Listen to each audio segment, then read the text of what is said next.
حسین کا اے رسول پاک، باواز بلند صلوات۔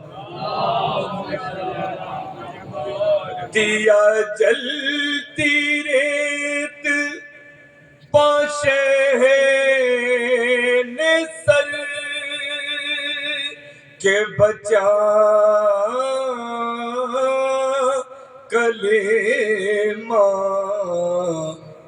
لا الہ نہیں کچھ عجب کرے حشر تک جو طواف کعبہ حسین کا اے رسول پاک، باواز بلند صلوات۔ وہ تو کئی مالک دو جہاں کی ندا پر روک لذوالفقار تھا، وگر نہ کون جو روکتا وہ شدید حملہ حسین کا اے رسول پاک، باواز بلند صلوات۔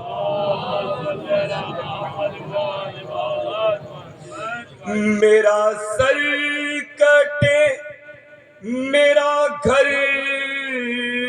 لٹے میرا خاندان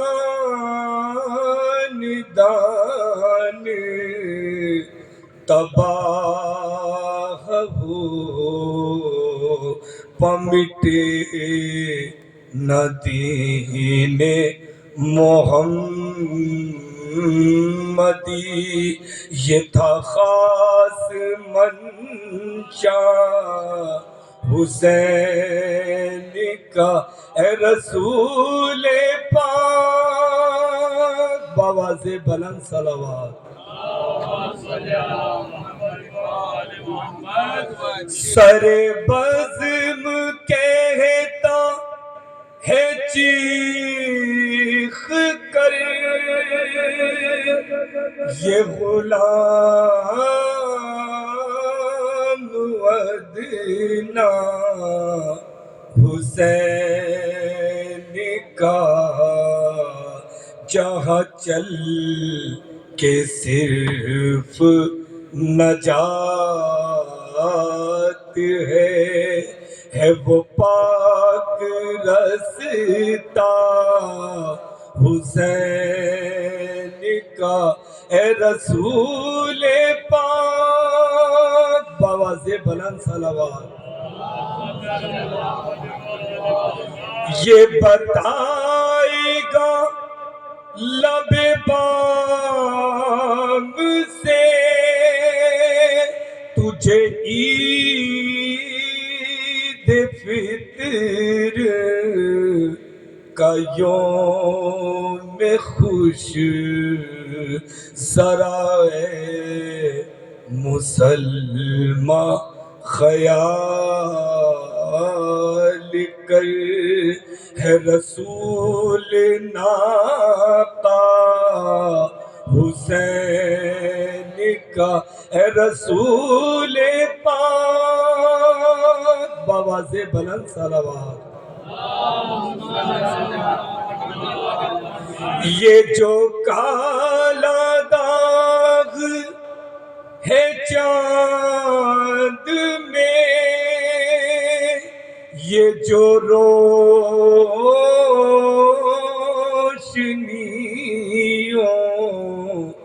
جمال ہے،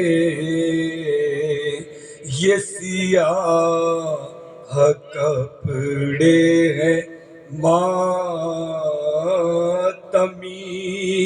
یہ ہے نوری حلقہ حسین کا اے رسول پاک بآواز بلند صلوات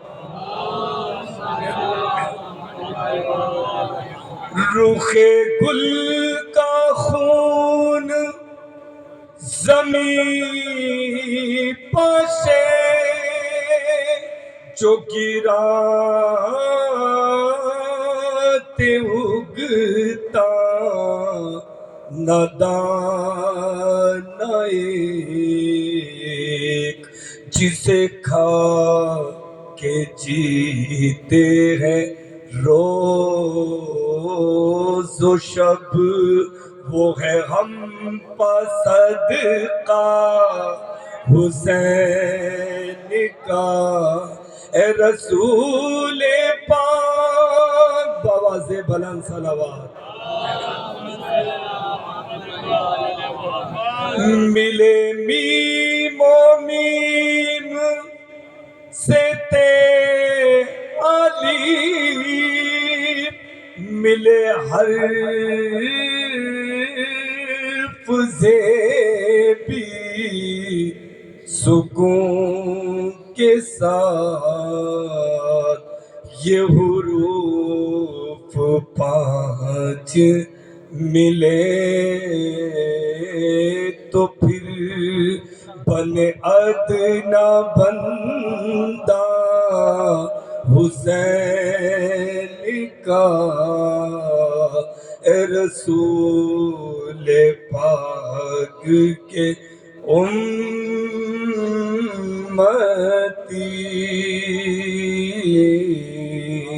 بآواز بلند صلوات فرمائے۔ اب آپ کے روبرو ہیں ضامن عباس صاحب، آپ ان کی صحت و سلامتی کے لیے بآواز بلند تر پیش فرمائیں، بآواز بلند صلوات۔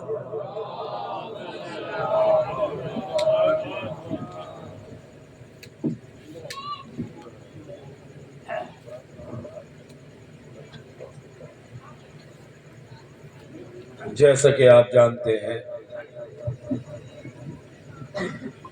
کہ آج 27 سفر المظفر ہے، شب 28 ہے، اور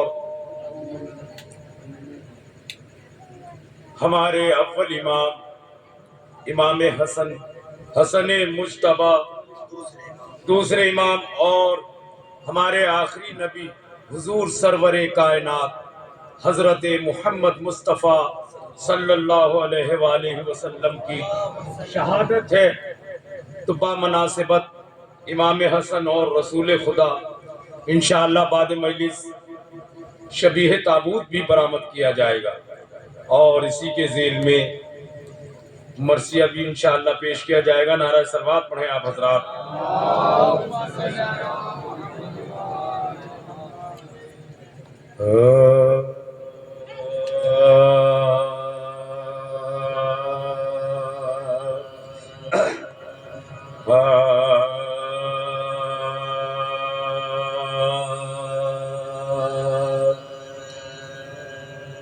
قول رسول پاک ہے اس بات کا گواہ،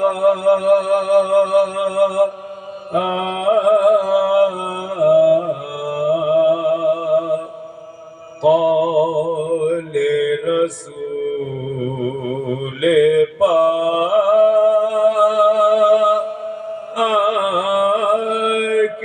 ہے اس بات کا گواہ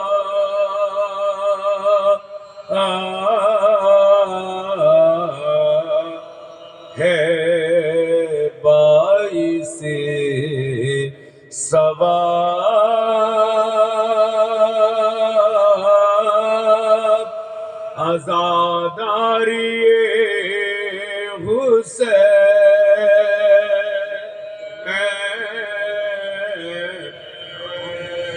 ان لوگوں کے لیے ہے جو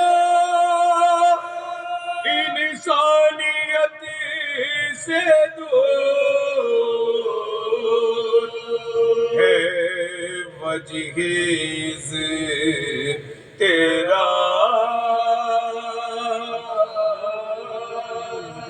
آزاداری حسین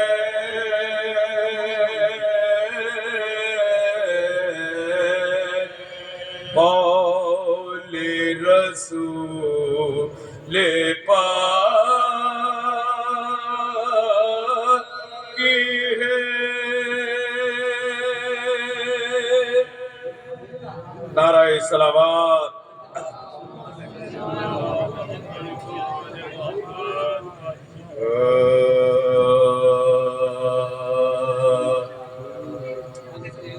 زہرا کا لال جو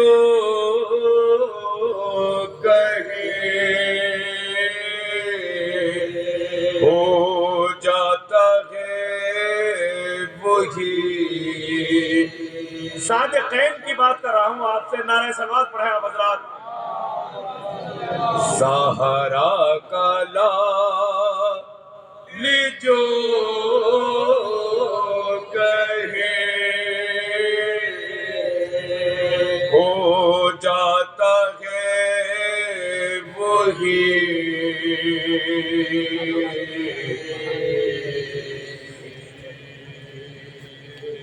زہرا کا لال جو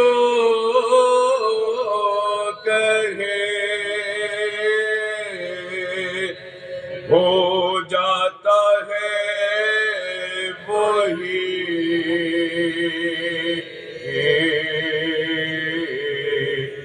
خالق نے ہر مقام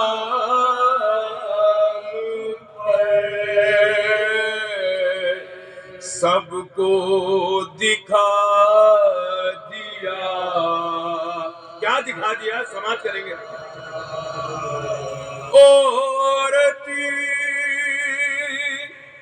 کہا اردو کو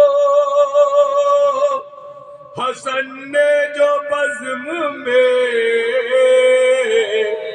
عورت کہا عدو کو حسن نے جو بزم میں فوراً خدا نے مرد کو عورت بنا دیا۔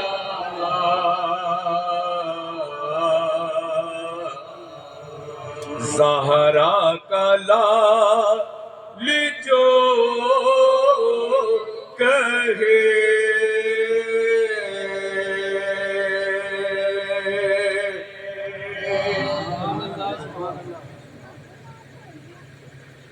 ایک سلام پیش کر رہا ہوں جس کی ردیف ہے چاہیے، سماعت کریں گے انشاءاللہ، محظوظ ہوں گے۔ نعرہ صلوات پڑھیں آپ حضرات۔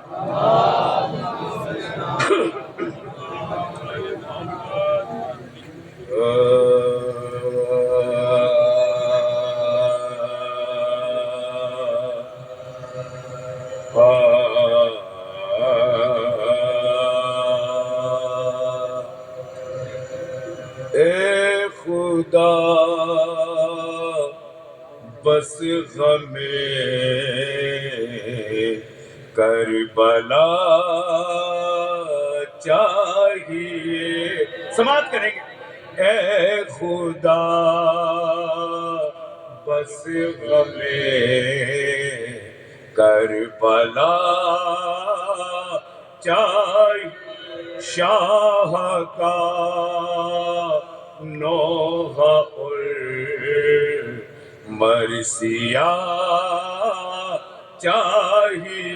اے خدا بس غم کربلا چاہیے، ہم کو تو فاطمہ کی دعا چاہیے، ہم کو تو فاطمہ کی دعا چاہیے اور انہیں ہم سے عشق عزا چاہیے اور انہیں ہم سے عشق عزا چاہیے اے خدا بس غم کربلا چاہیے دین حق کی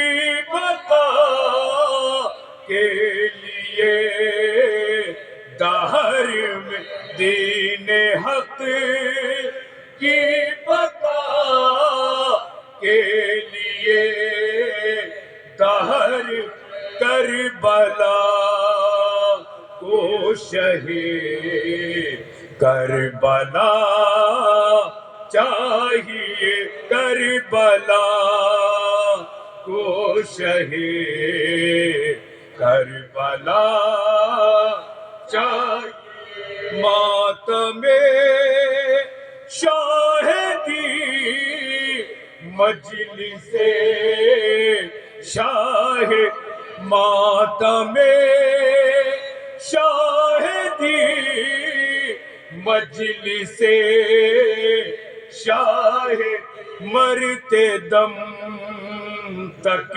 یہی مشغلہ چاہیے مرتے دم تک یہی مشغلہ چاہیے اے خدا بس غم کربلا چاہیے اے خدا مثل سمجھا میں ہمیں اے خدا مثل سمجھا میرا زور حق کے لیے حوصلہ چاہیے زور حق کے لیے حوصلہ اور شعر سنیں گے اے مسلمان بنا اپنا رہبر مگر اے مسلمان بنا اپنا رہبر مگر نیک اور بد کو بھی دیکھنا چاہیے نیک اور بد کو بھی دیکھنا چاہیے اے خدا بس غم کربلا چاہیے جس میں ہر شے کیا اے حقیقت نظر جس میں ہر شے کیا اے حقیقت نظر ہم کو وہ نور کا آئینہ چاہیے ہم کو وہ نور کا آئینہ چاہیے جس کو اللہ نے پہلے ہی چن لیا جس کو اللہ نے پہلے ہی چن لیا ہم کو تو بس وہی رہنما چاہیے ہم کو تو بس وہی رہنما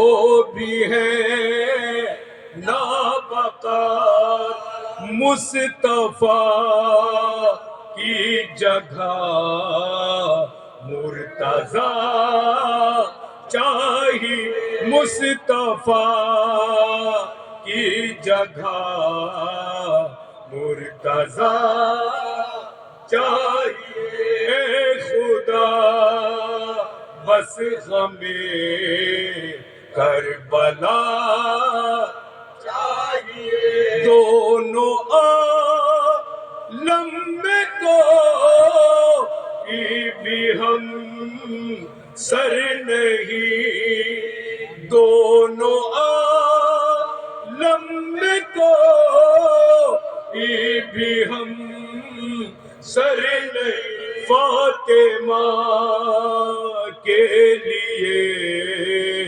مرتضی چاہیے فاطمہ کے لیے مرتضی چاہیے ہو اگر اہل بیت نبی کا بیان ہو اگر اہل بیت نبی کا بیان لب پہ مومن کے صلی علی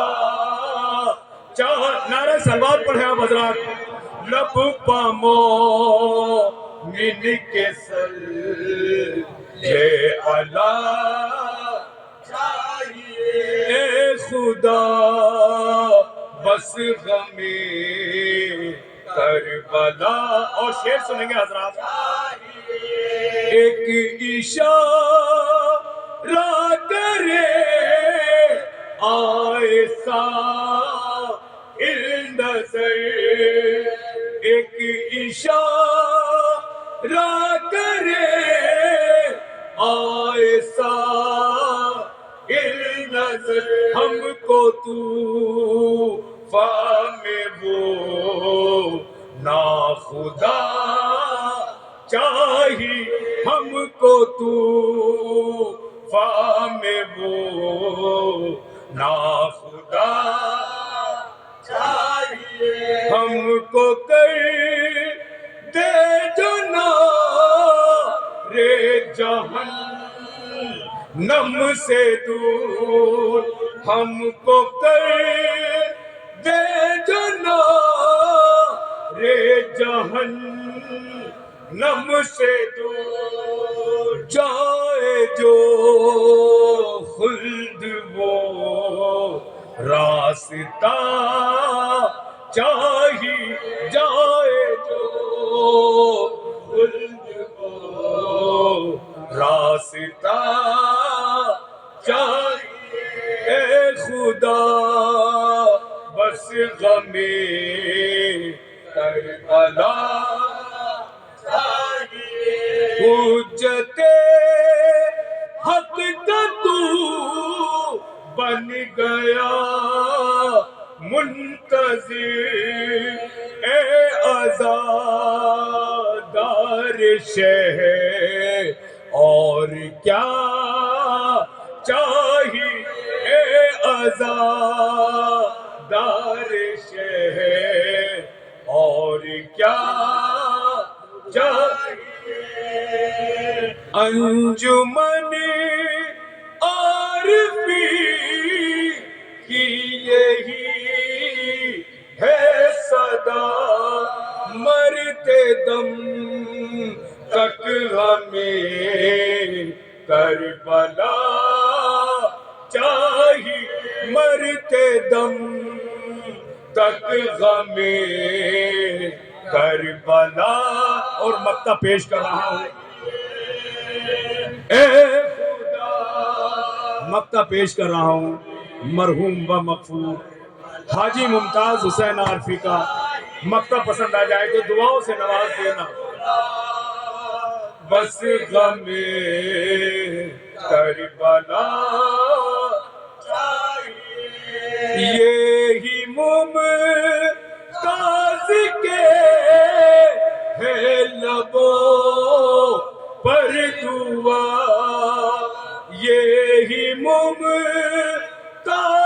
کے ہے لبوں پر دعا جائے سب کربلا اور کیا چاہیے جائے سب کربلا اور کیا چاہیے اے خدا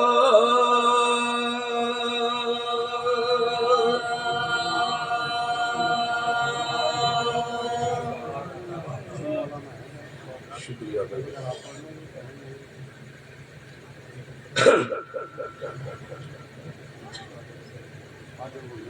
سوز پیش کر رہا ہوں امام حسن اور رسول خدا کے متعلق 3 شعر جو ہیں وہ تمہیدن ہے اس میں آپ اس کے بعد کلام شروع ہوگا 3 شعر جو ہیں وہ تمہیدن ہے قلت سماعت کریں گے نعرہ صلوات پڑھیں آپ حضرات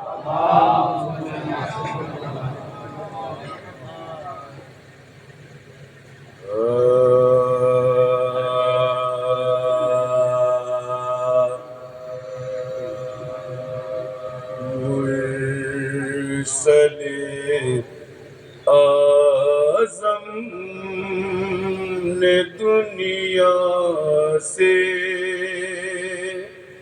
ادھر پردہ کیا مرسل اعظم نے دنیا سے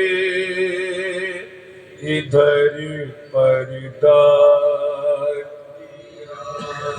فوراً امت نے قیادت کا ادھر دعویٰ کیا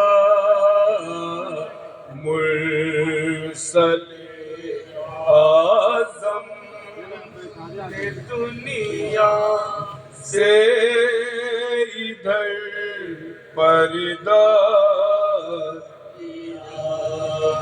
ایک ہنگامی سقیفہ میں بابا مجلس ہوئی ایک ہنگامی سقیفہ میں بابا مجلس ہوئی جس میں ادنا کو دغا سے لوگوں نے آلہ کیا مرسل اعظم نے دنیا سے ادھر پردہ کیا ہو ادھر وازہ گرایا پہلوئے زہرا پاؤ غصب کر کے باغ دل کا مدعا پورا کیا مرسل اعظم نے دنیا سے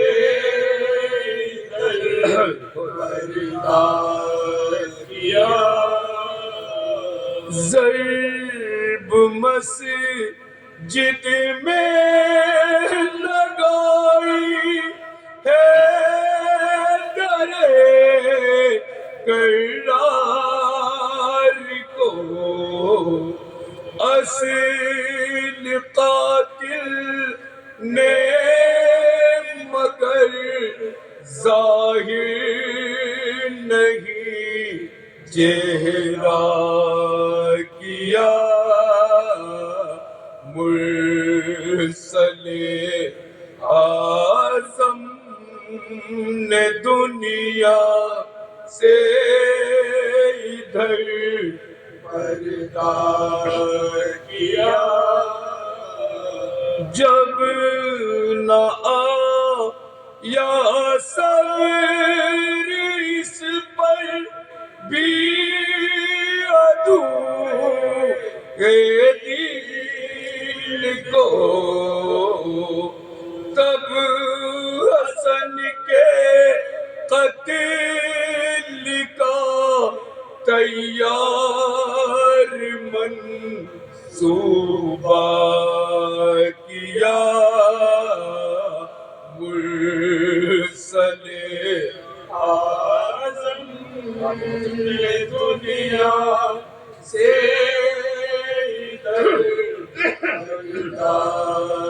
کیا، زہر دینے کے لیے مولا حسن کو آئے گا، دشمنوں نے دین کے بیوی کو آمادہ کیا، مرسل اعظم نے دنیا سے ادھر پردہ کیا، وہ حسن کو زہر پلوا یا دغا بازی کے ساتھ، جس نے لمحوں میں کلیجے کو تہو بالا کیا، مرسل اعظم نے دنیا سے ادھر پردہ کیا، ہو گیا ہوئے 72 ٹکڑے کٹ کر جگر، زہر نے تیزی سے نس نس میں اثر ایسا کیا، مرسل اعظم نے دنیا سے ادھر پردہ کیا، چل دیے شبیر شبر کا جنازہ لے کے، جب ظالموں نے بند جانے کار کی رستا کیا، مرسل اعظم نے دنیا سے ادھر پردہ کیا، پہلو میں لاش حسن احمد کے دفنانے نہ دے، بلکہ تیروں کا نشانہ ہو وہ لاشا کیا، مرسل اعظم نے دنیا سے ادھر پردہ کیا، اسی حسن کے سامنے قبر میں بھی ہائے ہائے مصطفیٰ زہرا علی کے دل کو تو پارا کیا مرسل مقطع پیش کر رہا ہوں حضور، مقطع سماعت کریں گے۔ دنیا سے در پرگاہ کیا ہو گئے مولا حسن زہر ہل سے شہید، اسی لیے ممتاز نے یہ غیر ہار اپنا کیا مرسل اعظم نے دنیا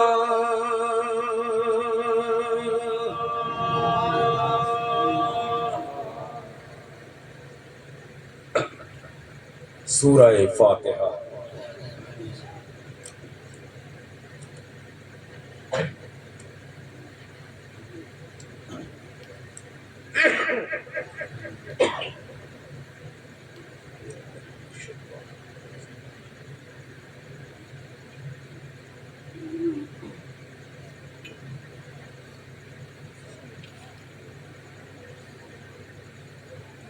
ایک مرتبہ الحمد اور 3 مرتبہ سورہ توحید کی تلاوت فرما کر بانی مجلس کے جتنے بھی مرحومین و مرحوم ہیں اور جتنے بھی شیان حیدر کرار مومن مومنات اس دار فانی سے دار بقا کی طرف کوچ کر یہ ان سب کی حقوصات کریں۔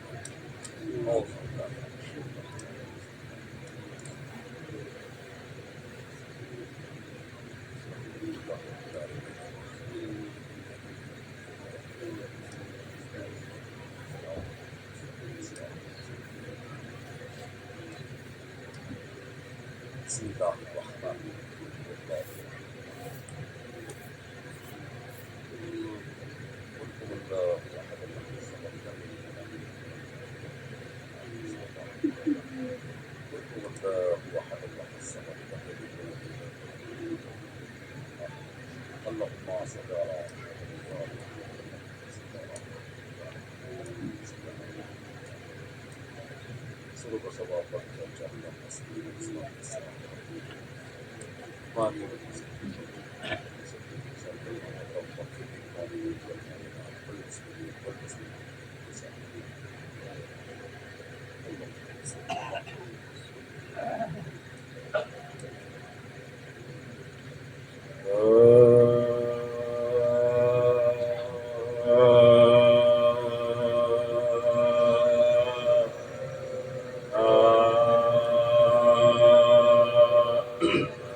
شکن ہوئے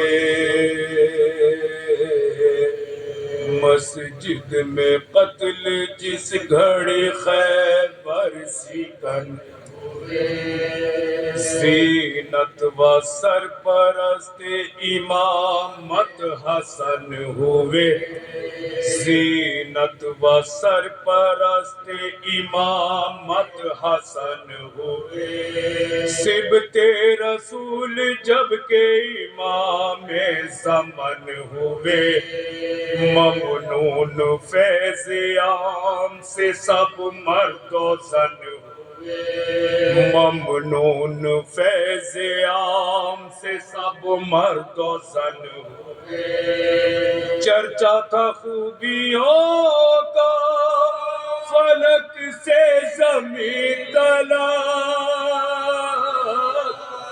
خلق حسن کا شور تھا عرش بری تلا، خلق حسن کا شور تھا عرش بری تلا، مجھ سے سوال کر کے میں حاجت روا کروں، اور درد مفلسی ہو تو اس کی دوا کروں، گر تو مریض ہے تو شفا کی دعا کروں، مقروض تو اگر ہے تو اس کو ادا کروں، مقروض تو اگر ہے تو اس کو ادا، تنہا ہے گر تو آگے میرا غم گسار ہو،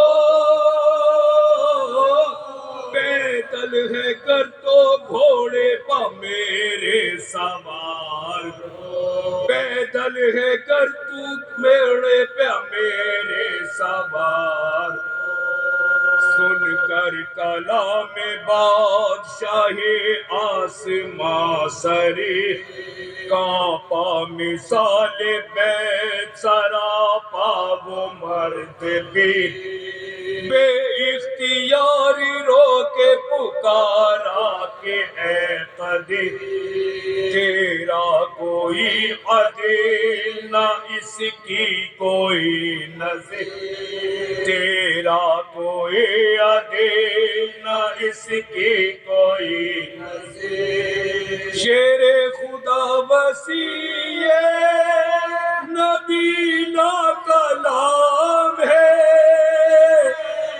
حقا کہ تو امام ہے ابن امام، حقا کہ تو امام ہے ابن امام ہے، اخبار صادقی سے یہی ہوتا ہے آیا، جادہ تھی ایک زوجہ شہزادہ زماں، اس کی طرف سے رہتے تھے مولا جو بدگماں، کہتے تھے لوگ اس کا بتا دیجئے نشان، کہتے تھے لوگ اس کا بتا دیجئے نشان، فرماتے تھے گوری نہیں ہے ممت سے، قطع حیات ہے شدنی اس کے ہاتھ سے، قطع حیات ہے شدنی اس کے ہاتھ سے، قطع حیات ہے شدنی اس کے ہاتھ سے، مصروف تھے خدا کی عبادت میں صبح و شام، گھر سے کہیں نہ جاتے تھے شہزادہ انا، یثرب میں ایک مکان تھا بنا مردہ ایمان، منظور ہو گیا شب رحلت وہی قیام، منظور ہو گیا شب رحلت وہی قیام، منظور ہو گیا شب رحلت وہی قیام، رشک بہشت غیرت باغ جینا ہوئے، اس شب کو وہ مکان تو بس لامکاں ہوئے، اس شب کو وہ مکان تو بس لامکاں ہوئے، آخر ہوا وہ کہتے تھے جو شاہ نامدہ،